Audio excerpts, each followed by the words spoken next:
Hi, this is Philip. Today I'm going to look at a JavaScript program, and we're going to look at how to debug the program. We're starting with an existing program here, and we've given you some JavaScript code which contains errors, and we're going to work systematically through it to find all the logic and syntax errors. The program we're going to work on here is a program that looks at students' marks, and what we have here is we can have a set of marks and names in an array. So here's the algorithm. Here's some test data. We have some arrays holding some names, and we have some test student scores. And what our program does is enables you to either select the maximum, find the top score, or select all students. If it finds the maximum, it goes through all the data to find what is the largest score and display the largest score and the students. Or if you're printing out all the students, it will go systematic through all the data to find all the names and scores. So that's the problem we're trying to solve.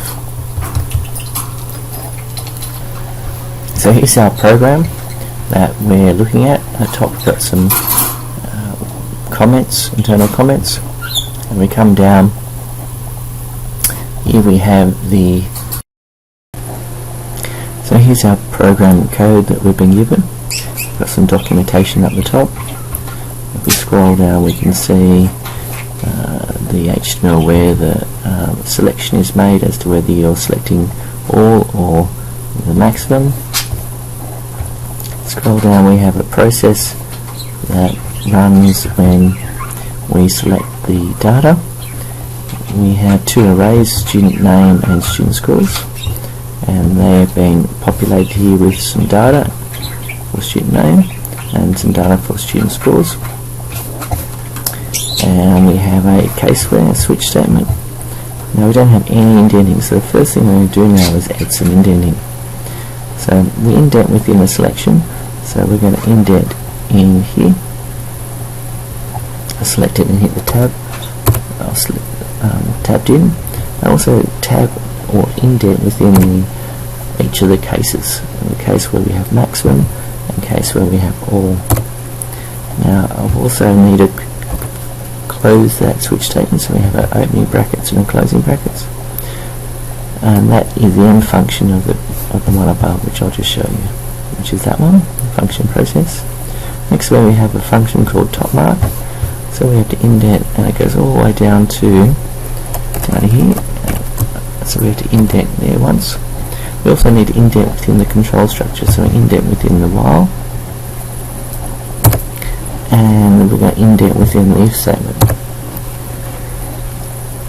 and I'll indent again there. So what we have now is we indent within the while, indent within the if. Now what we're going to be looking at later is the syntax errors will hopefully come to light when we do the indenting, if there's any things like missing brackets. So we have a for structure which we're indenting, and there we have it. So there's our indenting.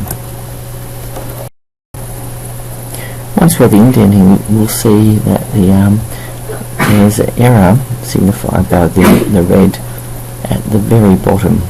So there's a syntax here. Now what that normally means is they're missing brackets. So if we come up here, what we're looking for is each of the brackets in here should have a matching closing brackets. So that function matches with this one. This matches with the case where. Looking down, we have a while loop which doesn't end. So what we have to now do is the if statement starts here and ends. We've got end of function, but we don't have the end of this while loop. We have to work out where the end of the while loop goes. I think it goes there. So we're going to add the end of while loop. I'll add in some comments just to make it easier.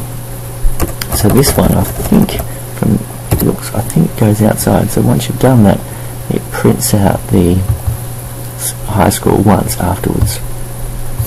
see if that error has now gone. It has. So it looks like we've now got all our matching errors. So now what we want to do is save this, and we now want to run it to see if we can find any more of the syntax or logic errors. So we'll run that now. Right, I've just opened our program into Chrome, and here it is. So what now I'm going to do is run it to see whether it works. So if I hit go, nothing happens. So what we'll now do is only hit F12 to bring up the developers tools. Here's our developer tool, and straight away you can see some errors. So they're highlighted in red. So one of the errors, it says process mark is not defined. So I switch back to Dreamweaver. I can scroll down to see it says that process mark is not defined. Now when we call that, it should come down and call this process here. Oh, there are different names, so we have to make those names the same. Let's call this one process mark. We'll save that, switch back, and we'll now refresh that. And that error looks like it's now gone. Great. So let's now click on, what I'll do is add a break in our program. So let's add a break at this function, and we're going to see whether you'll actually get to that point. So we hit go, and it's broken at that point. So what that means is that first error looks like it's gone. Now I'm going to step through this program because the program's paused at this breakpoint. So as I step through each of these lines,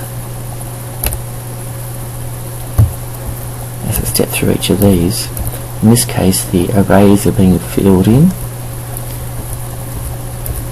Now once that's filled in, I can just go over here and you can see the arrays here being filled in. So if I click on student names, here are the array positions, so position 0 down to 5, so I have 6 elements in there in this array. So I switch back over here, I can then keep going down and keep filling in the arrays. Now once I get to here, I now need to it's found another error, in this case all student. So let's fix that and see where that error is. Our code here, I can scroll down and we're looking for the all students. There we go, there's the function all students, and up here when we call it, it's called all students, so we have to have an S is missing. So let's now fix that and then switch. Now hopefully we've removed all the syntax errors. Let's run this to see what happens when we hit go all. Oh look, great, it's displaying some of the names and some of the schools, but it's not displaying all of them. So there's something going wrong there. Let's look at the maximum, and we hit go.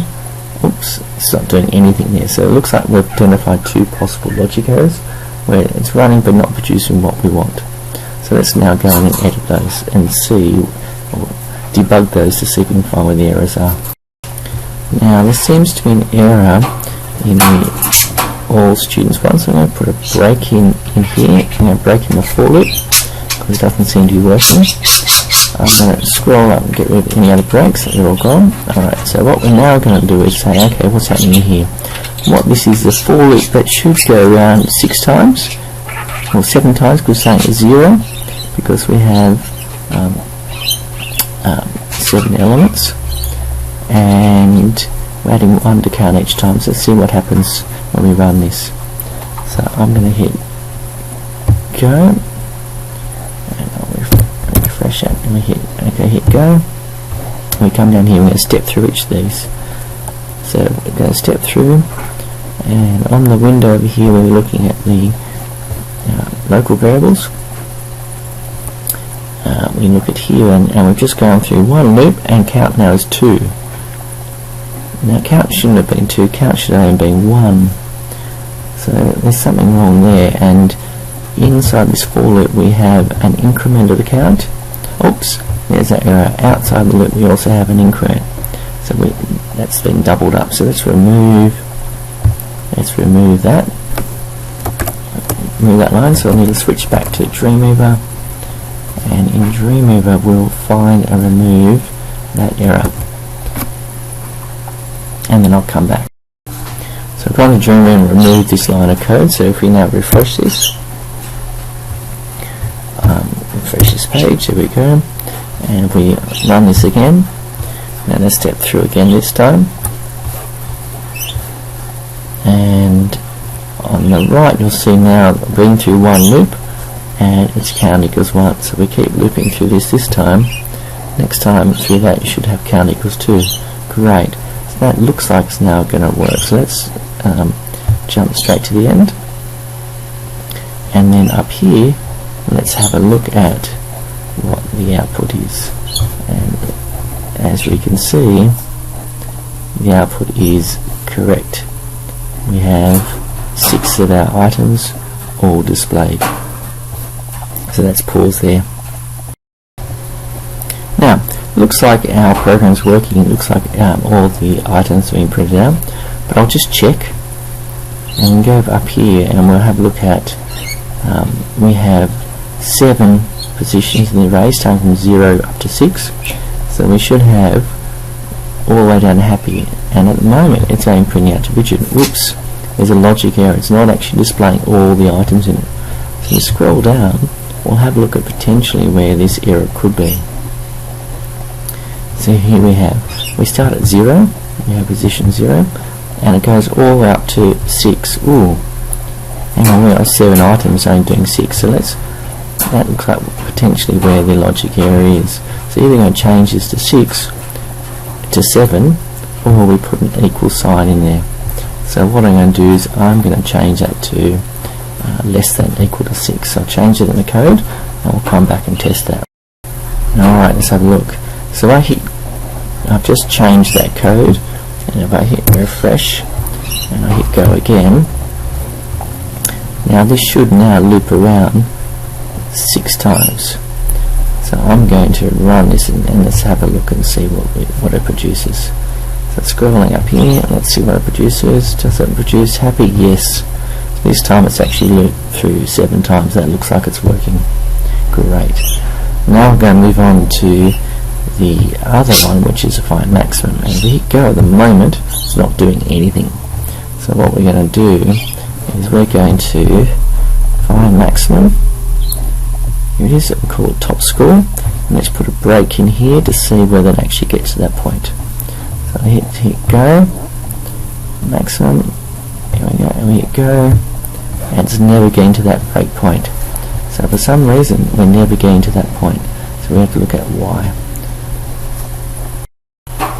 So now what we're going to do is we're going to look at and try and find the error in the max, because at the moment it's not doing anything. So hit go. What we're going to do is I'll put a break in the top mark section, and that's where I hope it'll stop. So we hit go, nothing happens, so it never gets to this break. So what we're going to do is go up a bit higher and put another break up here. Let's put a break up inside this max. Hit go, nothing happens as well, so it's never getting inside here. So let's now click up in this, up at the top of the caseware, and we hit go, and it gets there. So at the moment we've chosen maximum, as you can just see there at the top of the screen, and we've chosen maximum. When we hit go, it should choose this one here, but when we step over it, it jumps straight through, so it's never getting inside this max. So let's go up a bit further, and we want this maximum up here. So at the moment selection is actually holding max, not maximum. So there's our error. This case of maximum should actually equal max, so we need to change one. So let's go. So I've changed maximum to, and we've changed it to max, so let's refresh that, and there it is, we've changed it. So let's now put our break at that point to see whether it gets there. So we come up and choose max, and we hit go. Yes, it breaks into here. It calls this subroutine top mark. So let's keep stepping through this, and we'll get into here, and yes, it's gone down here into this, inside this while loop. So we step through each of this, it's going to step through each of these 7 times. So let's do that and see what result it generates from that. We scroll up here and see, and it's scored John being the highest mark of 40. Now hang on a second, here are all the scores, the top mark should be 94, but it's actually found the mark of 40, so it's actually found the bottom one. So coming into here, we loop around this 7 times, and if the student marks score is less than the maximum, it makes it equal to count. So what's actually doing, we're actually finding the minimum, not the maximum. So we have to change this from a less than to an equal sign. So let's change that. So we've changed that less than equals and less than greater than sign to a less than sign. So we'll refresh it, and here we have, and then we'll look at maximum and hit go, and keep stepping through this.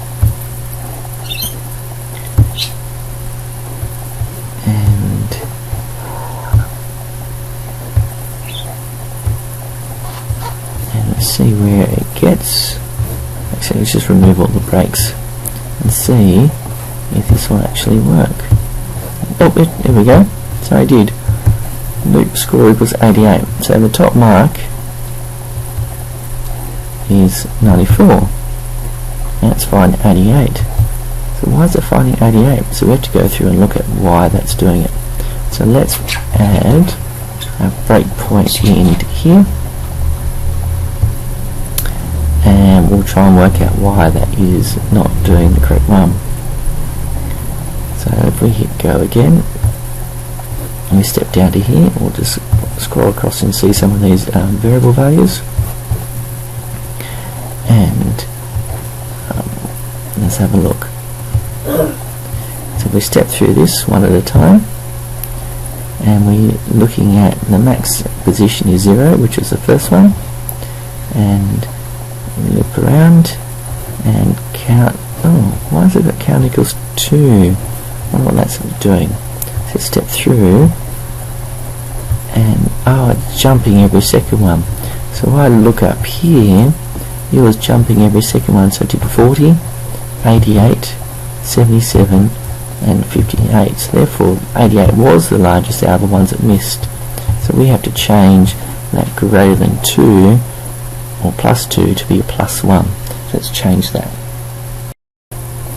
So we'll change that code. Let's refresh it,